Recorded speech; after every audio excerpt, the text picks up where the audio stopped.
23rd, 2024. I'd like to call the meeting to order. And if we could have a roll call, please, that'd be great. Good morning. Good morning. Morning. Director Dorsey, Present. Dudiche, Here. Groswell, Here. Maston. Here. Going back to Hernandez, who is absent. Verdoni, Present. Vice Chair Parr, Present. Chair Rabbit, Here. and President Cochran. Here.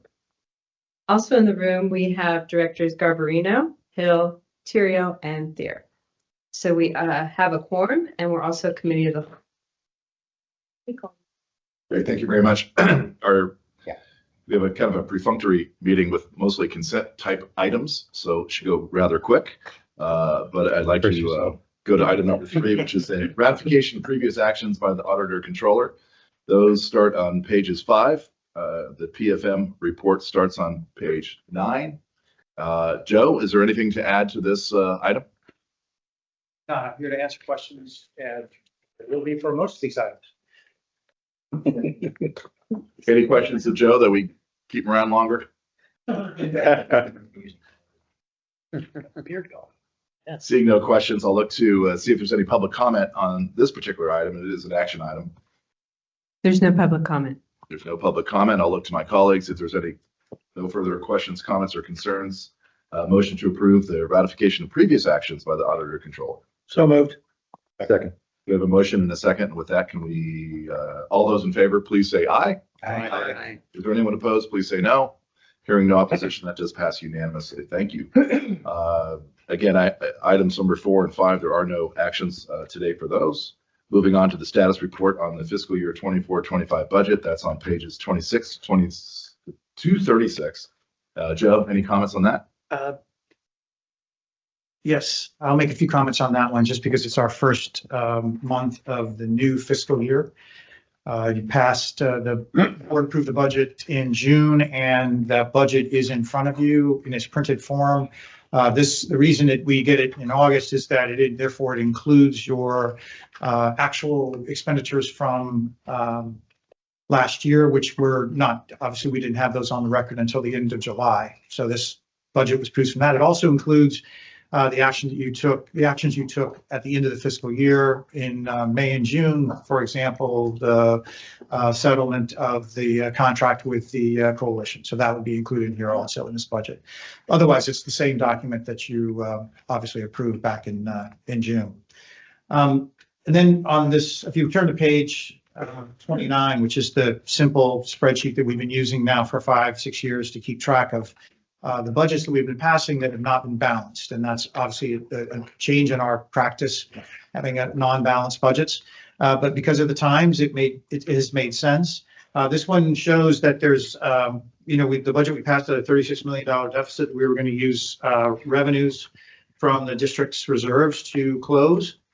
And then this sort of tracks where we are, and already basically saying on line 1 that we'll, instead of 36, we think we'll use 26.5, and that's because operating revenues are very slightly up 95. And we'll talk about operating revenues in the next report, up by 95,000. But other revenues, and that's the one thing in the PFM report that I might have pointed out was that rates continue to drop. Interest rates continue to drop. When they do, the value of our portfolio increases, and we look like we made money, but it's just paper. It's not actual real money. It's just sort of a market valuation that we're required to record. So that went up by $4 million this last month. And then expenses were down. They tend to be lower in July. And if you go back, look at every July over the last 4 or 5 years, they're lower every July. So I don't think next month's expenses will be quite as low just as the way that the books close out in the month. So right now it's positive that the budget's being balanced only 26 million reserves. And of course, we'll be monitoring that throughout the year. And the remainder of the report is similar to what you've had before. You have the first couple of pages are data on the actual revenues from your operating businesses, bus, ferry, and the bridge. And then there's a comparison chart and graph that's there for your compared to the last 7 years. Any questions, I'm happy to answer them.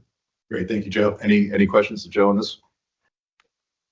Is there any public comment on this particular? There's no public comment. There's no public comment. So this is just to accept the status report on the fiscal year 24-25 budget. We'll move on then if we can.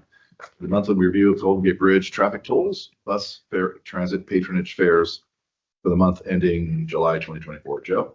Yeah, this report just has the 1 month, as you mentioned, just July. And so I'll just let you know that the trends are following what we've been seeing. The bridge is relatively flat, and the bus and ferry have been increasing their ridership in this month also, just like they have been over the last couple of years.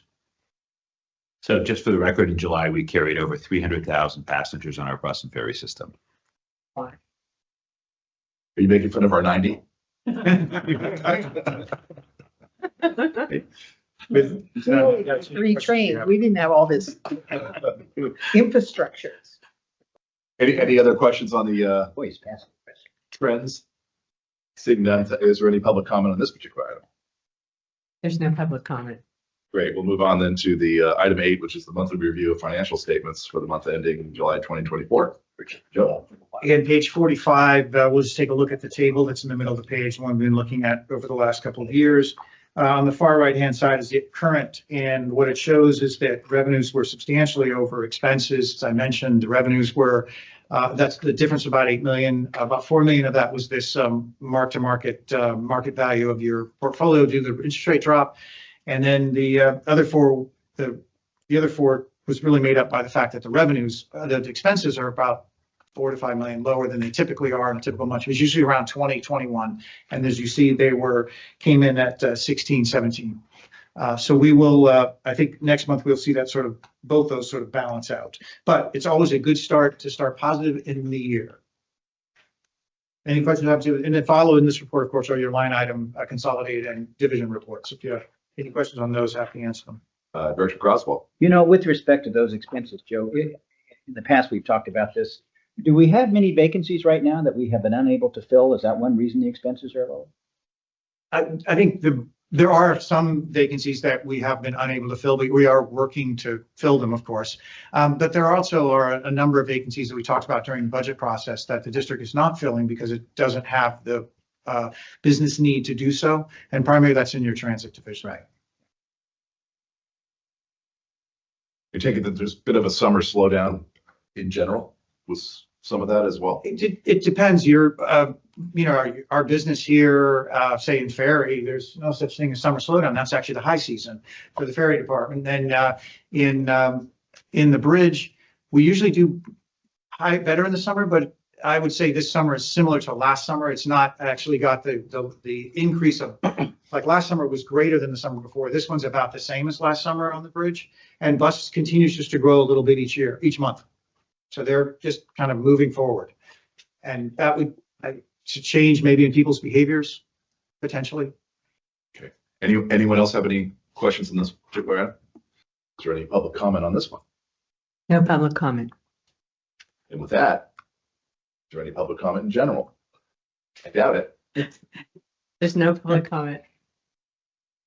That brings us to the end of our agenda, and I'll look for a motion to adjourn.